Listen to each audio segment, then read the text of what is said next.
사도행전 12장 20절에서 25절의 말씀 저와 여러분이 한 절씩 교독하겠습니다.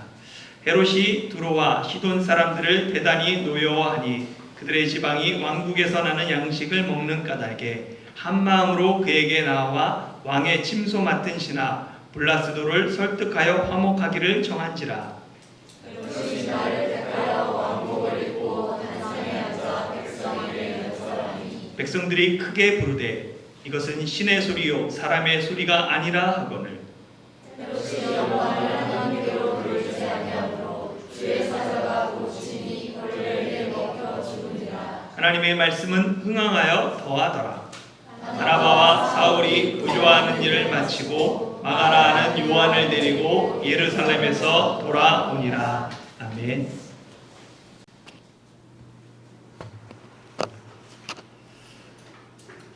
제가 장신대 신대원 2학년인 2003년 가을 사경회 때 이재철 목사님께서 강사로 오셨습니다.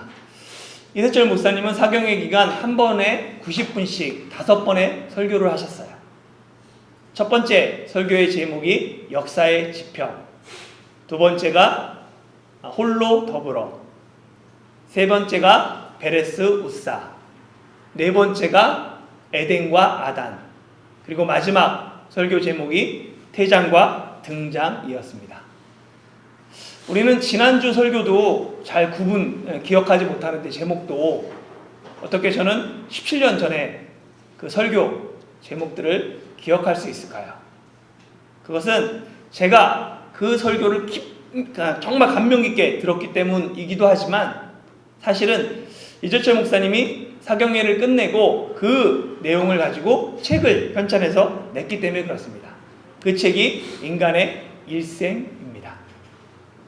사경회 마지막 설교였던 이 태장과 등장, 그 설교의 주된 내용은 한 인간의 죽음은 역사의 무대에서 퇴장하는 것과 동시에 다시 역사에 등장한다라는 내용이었어요.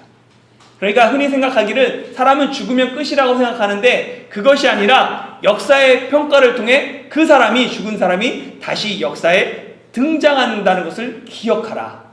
그렇게 살아야 된다라는 설교였습니다. 그런데 이재철 목사님은 이 설교를 마무리하면서 순간 목이 잠기고 울컥하셔서 조용히 잠시 설교를 멈추고 말없이 후배들을 바라보셨습니다. 후에 이 사경의 마지막 설교에서 흘린 이재철 목사님의 눈물이 기사화되기도 했었어요. 당시 이재철 목사님이 어떤 의미로 울컥하셨는지, 어떤 의미로 눈물을 흘리셨는지는 잘 알려지지 않았습니다. 신대원에서 공부하는 후배들에게 세속화된 한국교회를 물려줌으로 말미암아 그것에 대한 안타까움의 눈물이었는지, 아니면 앞으로 이제 한국교회를 짊어지고 가야 될 후배들을 향한 마지막 눈물의 호소였는지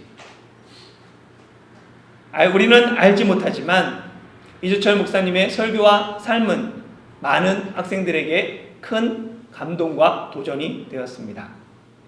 화려하게 등장했다가 이름도 없이 사라지는, 아니면 부끄럽게 퇴장하는 역사가 아닌 주어진 인생에서 맡긴 사명을 감당하며 무대에서 퇴장하는 것, 그것이 바로 우리가 가야 할 길입니다. 찬양, 행복, 가사 기억하시죠? 화려하지 않아도 어떻게 사는 삶? 우리가 한 4-5달 불렀는데요. 매주마다 화려하지 않아도 정결하게 사는 삶. 내게 가진 것이 적어도 감사하며 사는 삶. 내게 주신 작은 심 나눠주며 사는 삶. 눈물 날 일 많지만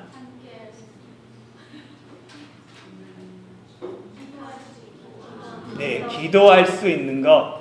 억울한 일 많으나 누구를 위해 참아요?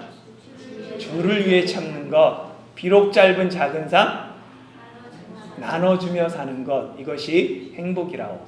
세상은 알 수 없는 하나님의 선물, 하나님의 자녀로 사는 것, 이것이 행복이라오.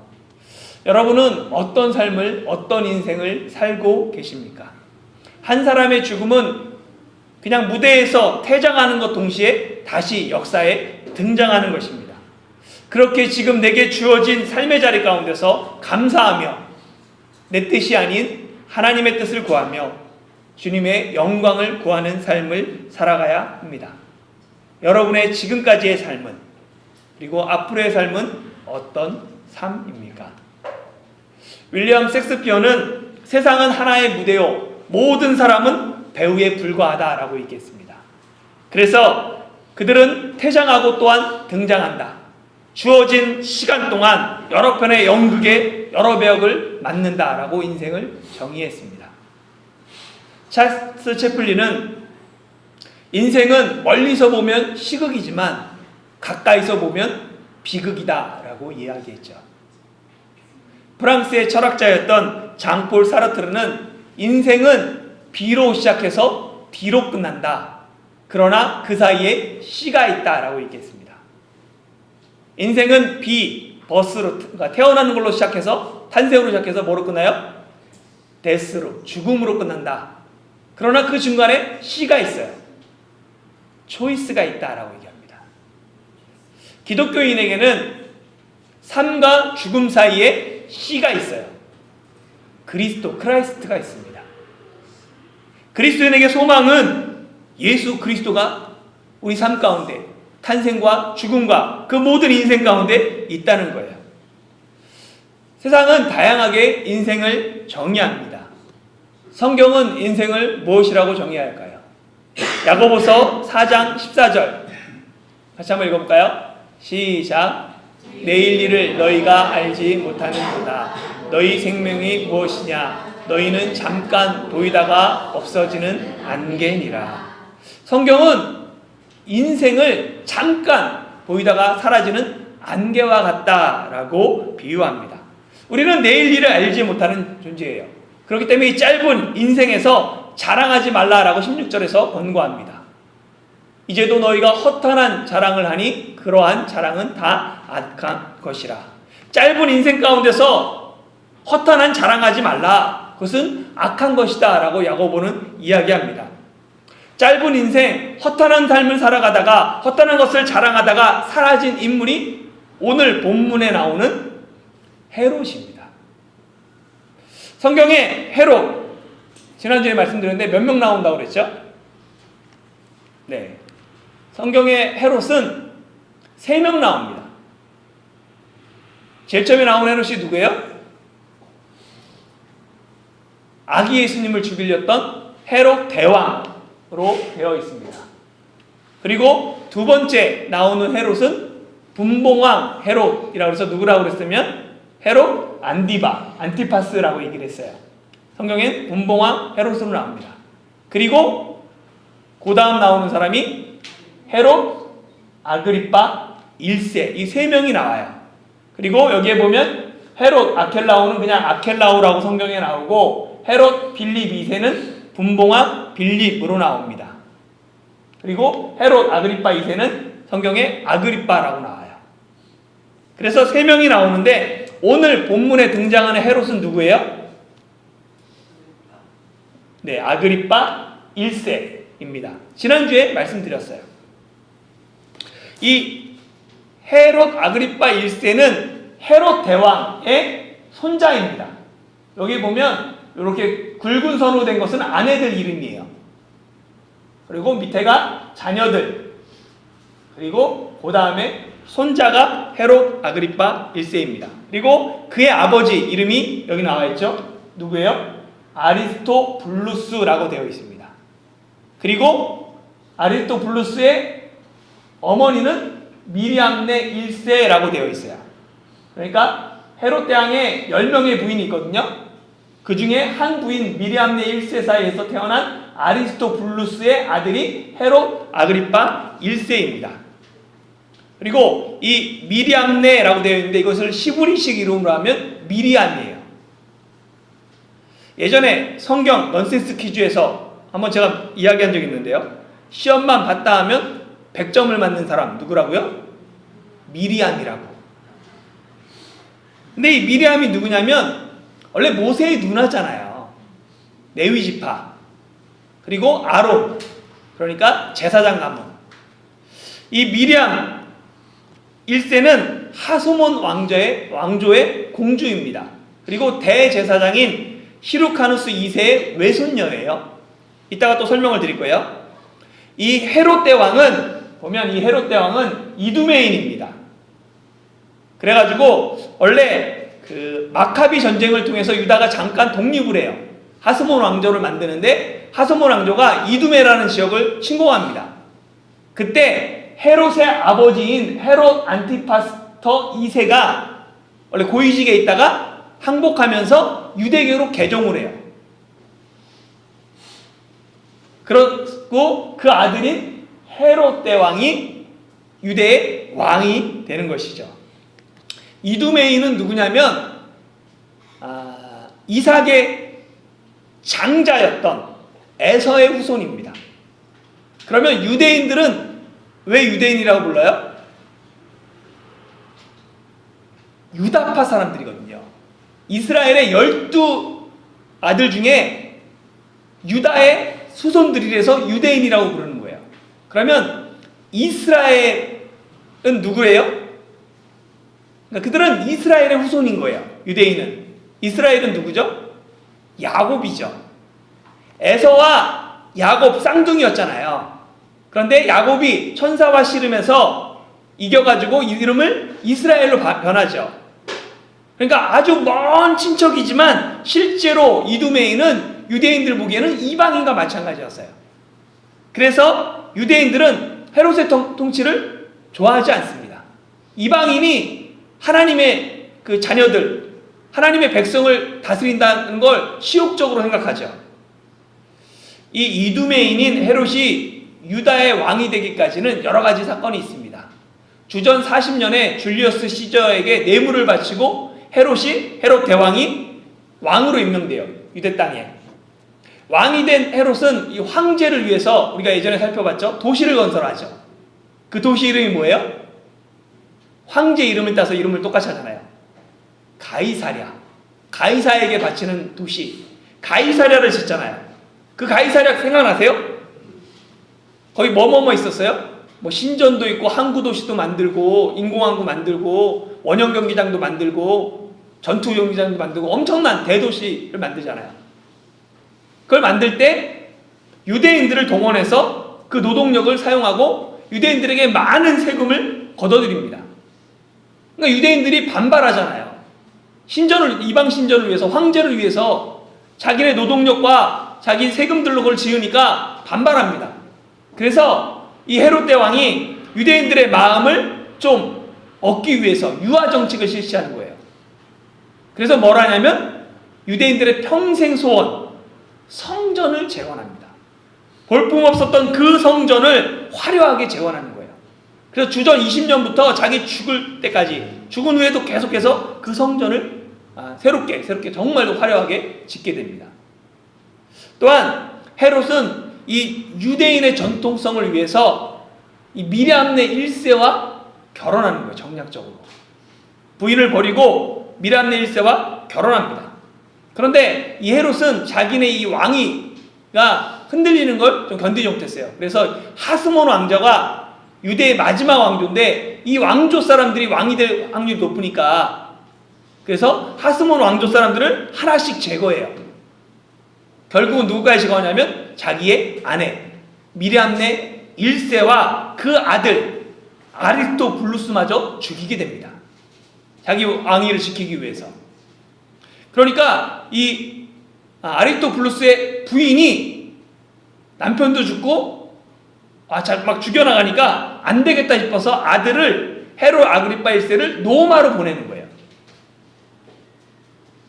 헤롯 대왕이 죽은 다음에 그 영토를 3명의 아들이 나눠서 통치하게 되죠. 그들을 분봉왕이라고 그랬고 그 3명이 아켈라오, 헤롯 안디바, 빌립 2세로 되어 있습니다.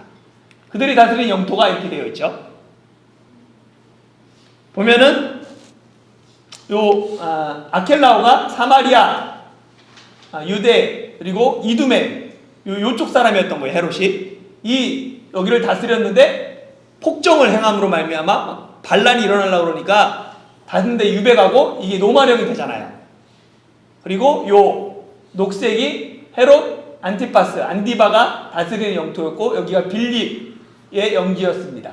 그래서 가이사랴 빌립보가 여기 있어요. 왜냐하면 가이사랴가 여기 있는데 헤롯이 지었잖아요. 황제를 위해서. 빌립이 황제를 위해서 지은 도시 가이사랴 빌립보가 되는 거예요. 하여튼 이렇게 있었는데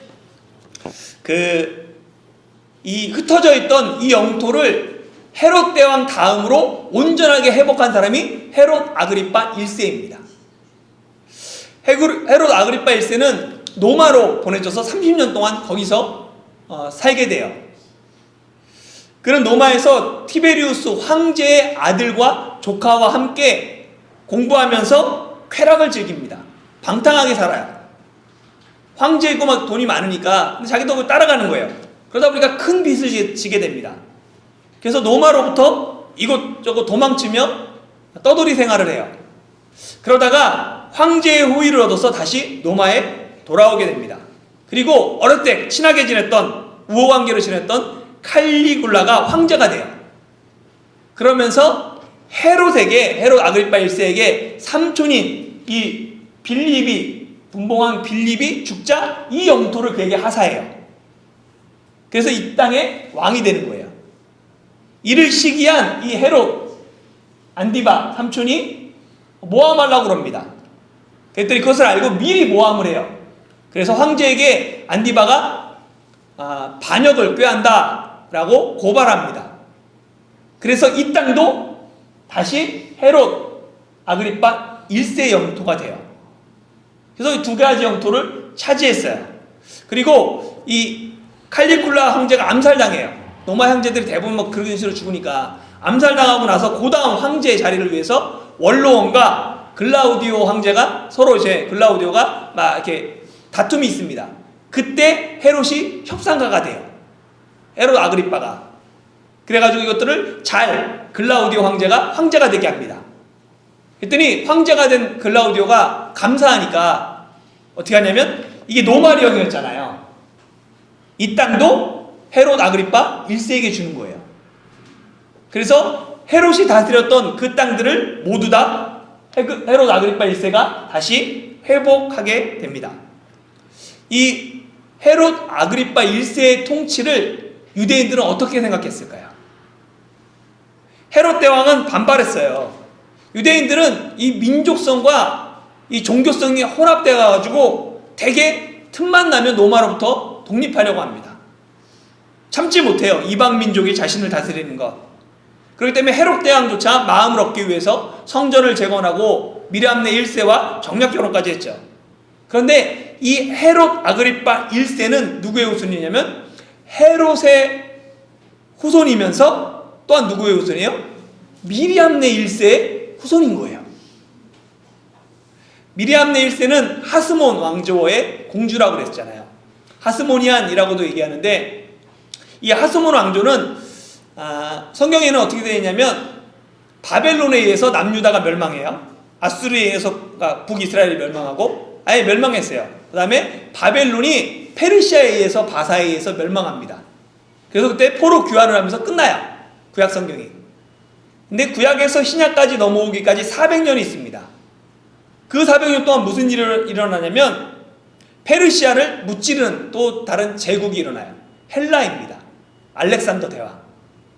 그래서 페르시아를 무찌르고 이 팔레스타인 지역까지 헬라가 다스려요. 근데 알렉산더가 금방 죽습니다. 33살에. 그래서 그 넓은 영토를 4명의 부하가 나눠서 통치하게 돼요.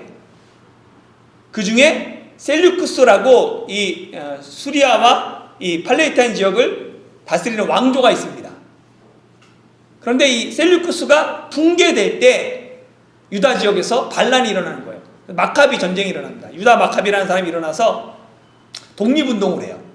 그래서 그때 유다가 독립을 합니다. 그때가 주전 142년부터 주전 63년까지 79년 동안 독립왕조를 이뤄요. 그 왕조를 하스몬 왕조라고 합니다. 그러니까 거기에 공주였던 거예요. 그리고 그게 마지막 이스라엘의 왕조가 됩니다. 그래서 주전 63년에 계속 이것들이 반란이 일으키니까 노마가 아예 쓸어버려요. 노마 땅이 되고 다시 한번 마지막 70년 되기 전에 반란을 일으켰다가 아예 노마가 돌 위에 하나도 남기지 않고 성전까지 다 무너뜨리면서 흩어버리죠. 그래서 전 세계를 흩었던 그 유대인들이 1948년에 이스라엘을 다시 건국하는 거예요. 주전 63년에 멸망했던 그 이스라엘이 2000년 만에 다시 회복한 것이죠. 그러니까 하스본 왕조는 이스라엘의 마지막 왕조고 헤롯 아그리파 1세는 하스본 왕조의 피가 흐르기 때문에 유대인들이 용납하고 받아들인 거예요. 또한 그가 율법을 철저히 지키려고 했습니다.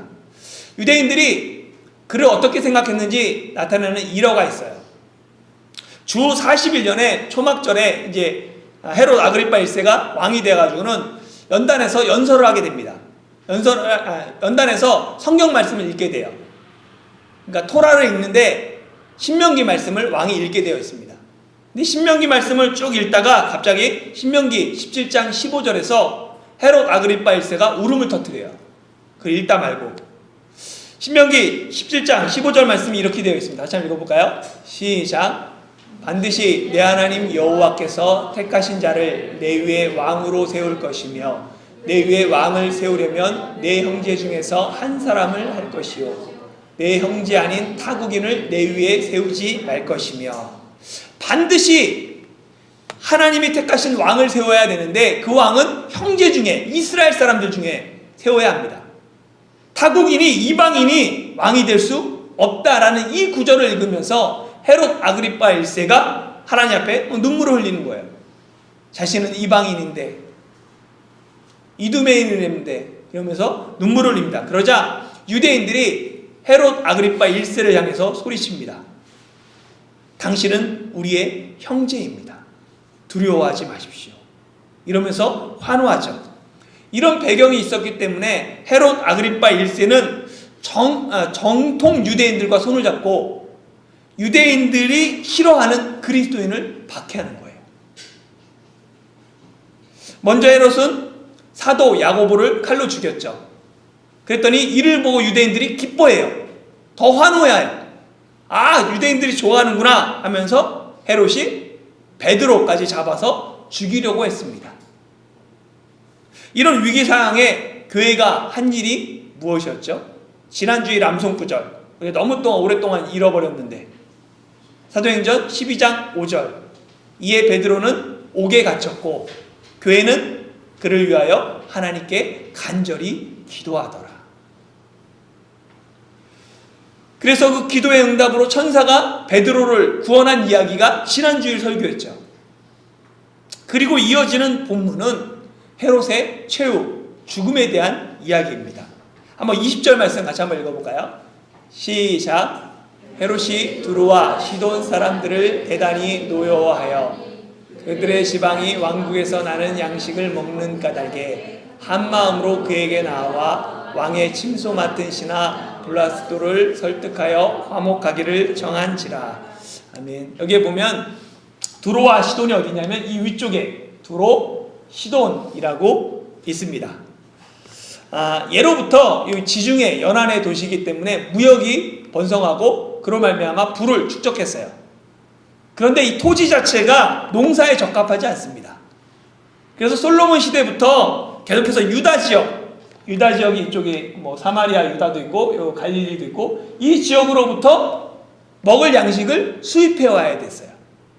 그런데 무슨 이유 때문인지 헤롯 아그리빠랑 이 두로와 시돈 사람들이 사이가 안 좋은 거예요. 헤롯 아그리빠가 그들을 대단히 노여워합니다.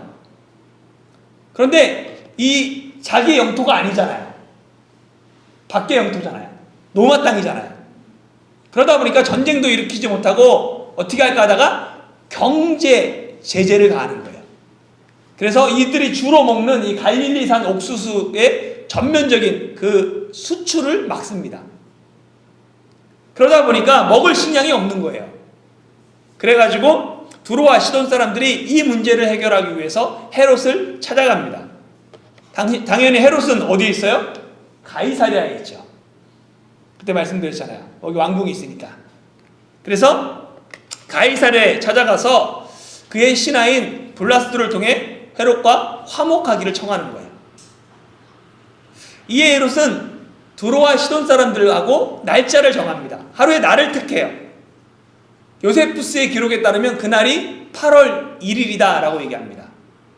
그날이 황제 글라우디오의 생일일 뿐만 아니라 이 글라우디오가 영국을 원정 갔다가 승리하고 돌아와서 축제를 엽니다. 그 축제 두 번째 날이다 라고 이야기를 해요. 그래서 이 날을 정하니까 헤롯과 화목하고자 했던 두로와 시돈 사람들이 평화사절단을 헤롯에게 보냅니다. 그래서 왕궁인 가이사랴에 오게 되죠. 아마 헤롯은 가이사랴에서 원형극장이나 아니면 그 전차 경주장 같은 큰 곳에서 사람들을 모아놓고 그들에게 단상에 앉아서 왕복을 입고 연설을 하게 됩니다. 사도행전은 헤롯이 왕복을 입고 연설했다라고 기록하는데 요세푸스는 이를 조금 더 구체적으로 기록합니다. 자세히 기록해요. 그래서 보면 헤롯이 입었던 그 왕복은 전신을 덮는 은색이었다라고 얘기합니다. 그러니까 이 은색 왕복을 입은 헤롯이 딱 단위에서 있을 때 햇빛이 비치니까 그 빛이 은색으로 환하게 반사되는 거예요. 그래서 헤롯 몸에서 빛이 비치는 것처럼 그런 효과를 내게 됩니다. 그 모습을 보면서 백성들이 헤롯에게 소리치는 거예요. 22절 같이 읽어볼까요? 시작. 백성들이 크게 부르되 이것은 신의 소리요 사람의 소리가 아니라 하거든. 햇빛에 비치는 왕복과 두로와 시돈 사람들이 아부가 더해져서 백성들은 헤롯을 향해 이것은 사람의 소리가 아니라 신의 소리다 라고 헤롯이 신과 같다라고 부추깁니다. 당시 헬라인들은 범신론적 사상을 갖고 있었어요. 범신론은 뭐냐면 세상의 모든 것이 신이라는 거예요. 그런데 유대인은 범신론이 아닙니다. 유대인은 뭐예요? 유일하게 신은 한 분이다. 유일신론을 갖고 있어요. 여호와 하나님만이 신이다. 다른 모든 것은 우상이다 라는 신관을 갖고 있는 것이 유대인들입니다. 그래서 범신론을 갖고 있는 이 두로와 시돈 사람들은 헤롯을 향해 이것은 신의 소리다 라고 외칠 수 있어요. 그러나 유대인들은 절대 그럴 수 없습니다. 헤롯이 진정한 유대인이었다면 백성들의 이 신성 모독하는 소리를 당장 멈추게 했어야 돼요. 유대인들이 그리스도인을 싫어하고 그들을 핍박했던 이유가 무엇입니까? 유대인은 오직 하나님께만 경배해야 되는데 하나님만을 주님으로 모시는데 그리스도인들은 뭐라고 하냐면 예수님도 주님이다. 예수님이 하나님의 아들이다. 예수님이 바로 하나님이다 라고 얘기를 하는 거예요. 그래서 유대인들이 보기에는 이 예수가 또 다른 신인 거잖아요. 그렇기 때문에 박해하는 거예요. 이단이라고 생각하고 잘못됐다고 생각하고. 그런데 헤롯은 백성들이 자신을 신으로 부르는 것 이것을 당연하다고 느낍니다. 이걸 받아들여요. 오히려 그들의 외침을 만족스러워합니다. 오직 하나님께만 예배하며 하나님만의 영광을 돌려야 하는데 헤롯은 백성들이 자신을 신격화하는 소리를 나의 영광으로 생각하는 거예요. 그래서 성경은 뭐라 하냐면 하나님께 돌아갈 영광, 하나님께 영광을 돌리지 아니함으로 헤롯이 벌레에 먹혀 죽었다라고 이야기합니다. 23절 한번 읽어볼까요? 시작. 헤롯이 영광을 하나님께 돌리지 아니함으로 주의 사자가 고치니 벌레에게 먹혀 죽으니라. 이 23절에 주의 사자가 쳤다라는 단어는 7절에 보면 동일하게 나옵니다. 여기서는 주의 사자가 헤롯을 쳐서 벌레에게 먹혀 죽었고 7절에서는 주의 사자가 잠자고 있는 베드로의 옆구리를 쳐서 그를 깨워서 그를 살립니다. 하나님은 어떤 분이에요? 천사를 통해서 구원하시기도 하고 죽이시기도 하는 그러한 분이신 거예요. 동일한 일을 다른 결과를 드러내는 것을 보게 됩니다. 요세푸스는 헤롯이 그 급성 복통을 일으켜서 5일 동안 고통받다가 죽었다라고 얘기하고 그가 죽을 때 몸이 썩어서 벌레가 생겼다라고 이야기합니다. 아마 헤롯은 그 장에 살고 있던 회충이 단단한 공 모양으로 뭉치면서 급성 장 폐색증으로 죽었을 것으로 추측해요. 헤롯이 죽을 때가 주 44년이고 그가 전체 유다의 왕이 된 지 3년 만입니다. 교회를 핍박하던 헤롯의 죽음은 단순히 한 사람의 죽음으로 끝나지 않았습니다. 사도행전은 그의 죽음으로 오히려 하나님의 말씀은 흥왕하여 더하였다라고 기록하고 있어요. 12장의 시작은 헤롯이 손을 들어서 교회를 박해하는 거였어요. 야고보를 죽이고 베드로를 옥에 가두는 절망적인 상황이었습니다.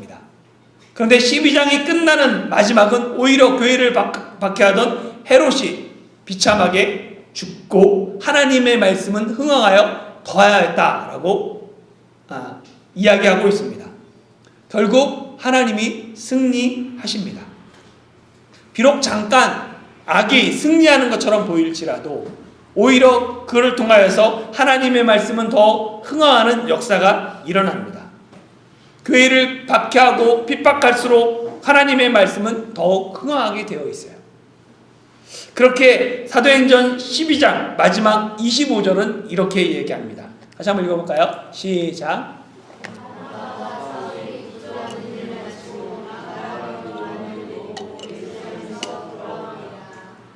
아멘. 이게 11장 마지막 절하고 연결되어 있습니다.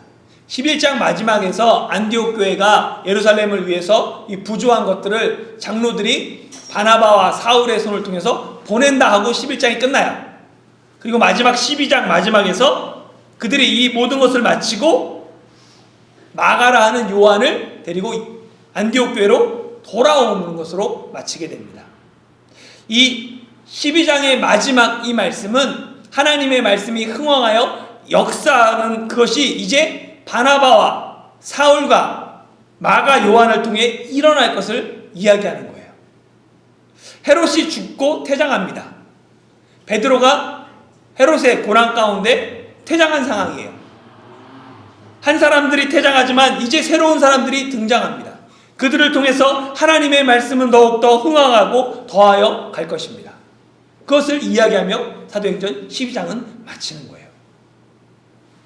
사랑하는 성도 여러분, 한 사람의 죽음은 역사의 퇴장인과 동시에 역사의 평가를 통해 재등장하게 되어 있습니다.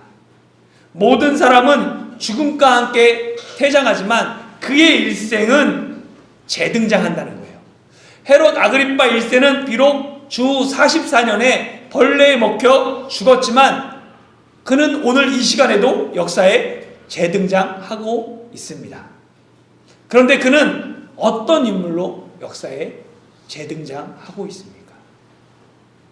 혼란한 시대 헤롯 대왕의 뒤를 이어 유대 땅을 회복한 왕으로 등장하기보다는 야고보를 칼로 죽이고 교회를 박해하다가 하나님의 영광을 가로채서 벌레에 먹혀 죽은 비참한 인생으로 역사에 재등장하고 있습니다.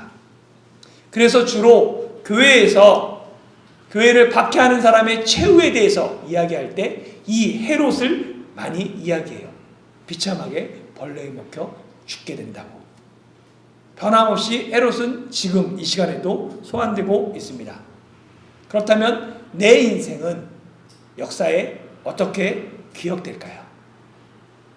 역사라고 하니까 너무 거창하게 들리지만 내 가족과 내 친구와 주변 사람에게 나는 어떻게 기억되고 있습니까? 우리의 삶이 하나님 나라와 그의 의를 구하는 삶으로 기억되는 저와 여러분이 되시길 예수님의 이름으로 축원합니다.